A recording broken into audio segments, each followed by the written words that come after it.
ఓం గంగణపతయ నమ. ఐం సరస్వత్యై నమ. శ్రీమాత్రే నమ. క్రీం క్రీం మహాకాళికాయ నమ. ద్రాం దత్తాత్రేయాయ నమ. ఓం నమ శివాయ శివాయ గురువే నమ. శ్రీరామ జయ రామ జయ జయ రామ రామాయ నమో నమ. ఓం నమో భగవతి మేధా దక్షిణామూర్తి మహ్యం మేధాంతరిజ్ఞం ప్రయచ్చస్వ. క్లీం కృష్ణాయ గోవిందాయ గోపీజనవల్లభాయ శ్రీకృష్ణ పరబ్రహ్మణే పరంజ్యోతిషే నమో నమో నమ. జయ గురు దత్తాత్రేయాయ నమ. శ్రీమాత్రే నమ. యూట్యూబ్ ప్రేక్షకులకందరికీ కూడా నమస్కారం అండి. నేను పాలపర్తి గురునాథ శర్మ జ్యోతిషం వాస్తు సిద్ధాంతిని మీకంతా కూడా గోచారరీత్యా గ్రహాల యొక్క స్థితిగతి సంయోగం వాటి ప్రభావం అంతా కూడా విశ్లేషణ చేయడం జరుగుతుంది. ప్రధానంగా ఈ రోజున చెప్పబోయే టాపిక్ ఏంటంటే కంటెంట్ అంతా కూడా 2026 ఆంగ్ల సంవత్సర ఫలితాల్లో భాగంగా శని రాహు కేతు మరియు బృహస్పతి యొక్క ఫలితాలంతా కూడా మేషాది ద్వాదశ రాశుల వాళ్ళకి ఎటువంటి ప్రభావం చూపిస్తుంది. ప్రధానంగా ఈ యొక్క 3 గ్రహాల కన్నా అత్యంత శుభమైన ఫలితాలు బృహస్పతి అంతా కూడా ఇచ్చే పరిస్థితి అంతా కూడా కలుస్తుంది. ప్రధానంగా చూసుకుంటే గోచారరీత్యా బృహస్పతి అంతా కూడా రాజయోగ కారకుడిగా మారబోతున్నారు. బృహస్పతి అంతా కూడా అనుగ్రహం వల్ల ఉచ్చస్థానంలో బృహస్పతి మార్పు అంతా కూడా రాజయోగ కారణంగా మారుతుంది. గోచారరీత్యా మేషాది ద్వాదశ రాశుల వాళ్ళకి ప్రధానంగా చూసుకుంటే గోచారరీత్యా గ్రహస్థితి అంతా కూడా ఈ రకంగా ఉంది. మీనంలో శని యొక్క సంచారం జరుగుతుంది. ప్రధానంగా రాహు యొక్క సంచారం అంతా కూడా చూసుకుంటే కుంభరాశిలో, కేతు యొక్క సంచారం అంతా కూడా చూసుకుంటే సింహరాశిలో సంచారం జరుగుతుంది. ప్రధానంగా గోచార చక్రవశాత్తు ప్రధానంగా ధనస్సు రాశిలో అంతా కూడా చతుర్గ్రహ కూటమి జనవరి 1వ తారీఖు నుంచి ప్రారంభమై ప్రధానంగా సూర్య బుధ అంగారకుడు మరియు శుక్రుడి యొక్క కలియుగతోటి చతుర్గ్రహ కూటమితో ప్రారంభమవుతుంది. జనవరి 15వ తారీఖు రోజున మకర సంక్రాంతి వేరులో అంతా కూడా ప్రధానంగా మకర సంక్రమణం అంతా కూడా సూర్య భగవానుడు మకర రాశిలో అంతా కూడా సంచారం చేయడం మొదలు పెడతారు. ప్రధానంగా అక్కడంతా కూడా చూసుకుంటే జనవరి 15వ తారీఖు నుంచి ఈ యొక్క సూర్య మంగళ ఆదిత్య యోగం అంటే బుధాదిత్య యోగంలో ఈ యొక్క పంచగ్రహ కూటమి సంభవం అనేది జరుగుతుంది. ప్రధానంగా శుక్రుడు, బుధుడు, అంగారకుడు, సూర్య భగవానుడు మరియు చంద్ర భగవానుడు అంతా కూడా పంచగ్రహ కూటమిలో సంచారం జరుగుతుంది. మరియు ఫిబ్రవరి 23 తర్వాత ప్రధానంగా చూసుకుంటే ఈ యొక్క కుంభరాశిలో అంతా కూడా రాహుతో పాటు 5 గ్రహాలన్నీ కూడా ఈ 5 గ్రహాలన్నీ కూడా సంచారం జరుగుతుంది. ప్రధానంగా చూసుకుంటే షష్టగ్రహ కూటమి అంతా కూడా సంభవం జరుగుతుంది ఫిబ్రవరి 23 ఆ తారీఖులో అంతా కూడా 2026లో. ప్రధానంగా ఈ యొక్క చతుర్గ్రహ కూటమి, త్రిగ్రహ కూటమి, పంచగ్రహ కూటమి, షష్టగ్రహ కూటమి అంతా కూడా గోచారరీత్యా ఉండే గ్రహాల యొక్క సంయోగము వాటి భ్రమణం మేరకు మాత్రమే అంతా కూడా ప్రభావం చూపిస్తూ ఉంటాయి. మేషాది ద్వాదశ రాశులకి విధంగా ఈ యొక్క ఎటువంటి ఆర్థికమైన ఇబ్బందులు, ఈ యొక్క ఆర్థికమైన కష్టాలు కానీ, శ్రమతో కూడిన సంపాదన కానీ పెరగడానికి ఆస్కారం ఉంటుంది. ప్రథమార్థంలో జనవరి నుంచి ఏప్రిల్ 28వ తారీఖు దాకా, తర్వాత నుంచి ఏప్రిల్ 28వ తారీఖు తర్వాత సూర్య భగవానుడు అంతా కూడా ఉచ్చస్థానంలో మార్పు, బుధాదిత్య యోగంలో మార్పు, సూర్యమంగళ యోగంలో మార్పు అంతా కూడా అత్యంత శుభమైన ఫలితాలు ఇవ్వడానికి ఆస్కారం ఉంటుంది. మే 15వ తారీఖు తర్వాత నుంచి మీకు అంతా కూడా రాజయోగంగా చెప్పడం జరుగుతుంది. జూన్ 1వ తారీఖు నుంచి 14వ తారీఖు తర్వాత బృహస్పతి అంతా కూడా కర్కాటక రాశిలో ప్రవేశం చేస్తున్నారు. తద్వారా రాజయోగంగా మారుతుంది. ప్రధానంగా చూసుకుంటే మేషాది ద్వాదశ రాశుల వాళ్ళకి గ్రహస్థితి ఈ రకంగా ఉంది కావున మేషాది ద్వాదశ రాశుల వాళ్ళకి ఏ మాసంలో అంతా కూడా రాజయోగంగా ఉంటుంది.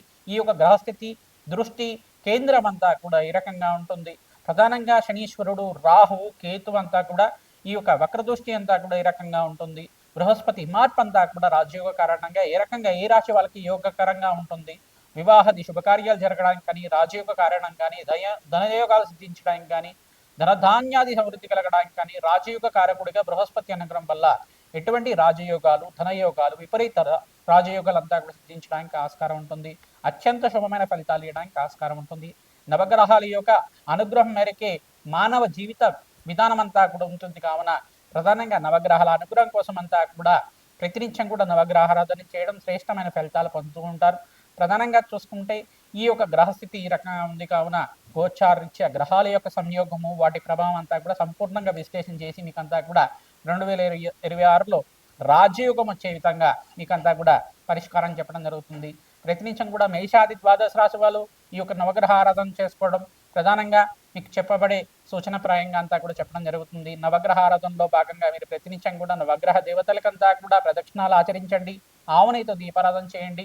బెల్లం నివేదనం చేసి ఆ యొక్క చీమలకి ఆహారం వచ్చే విధంగా రావి చెట్టు, వేప చెట్టు ఉండే ప్రాంతంలో అంతా కూడా సమర్పించడం వల్ల రాజయోగం సిద్ధిస్తుంది. గోమాత సేవ చేసుకున్న వాళ్ళకి అత్యంత శుభమైన ఫలితాలు పొందడానికి ఆస్కారం ఉంటుంది. ప్రధానంగా ఆదిత్యాది నవగ్రహ స్తోత్రాన్ని ప్రతినిత్యం కూడా చదువుకోవడం 3 సార్లు గానీ, 11 సార్లు గానీ వినడం గానీ, చదవడం గానీ చేయడం వల్ల నవగ్రహ దోష నివారణ కలిగి మీకంతా కూడా రాజయోగం స్థితి రావడానికి ఆస్కారం ఉంటుంది. ఈ యొక్క రాహుకేతు వక్రగతి సంచారం కూడా ఏప్రిల్ 14వ తారీఖు తర్వాత నుంచి జరుగుతూ ఉంటుంది. తద్వారా మీకంతా కూడా సంపూర్ణ విశ్లేషణ అంతా కూడా చేస్తూ ఉంటాం. తద్వారా మీకు పరిష్కారం అందుతుంది. వీడియో అంతా కూడా చూడండి. మీకంతా కూడా షేర్ చేయండి, సబ్స్క్రైబ్ చేయండి. తద్వారా రాజయోగం సిద్ధి రావడానికి ఆస్కారం ఉంటుంది. సంపూర్ణమైన పరిష్కారం అంతా కూడా అందుతుంది. ప్రధానంగా జాతకరీత్యా ఉన్న పరిహారం అంతా కూడా చెప్తూ ఉంటాం.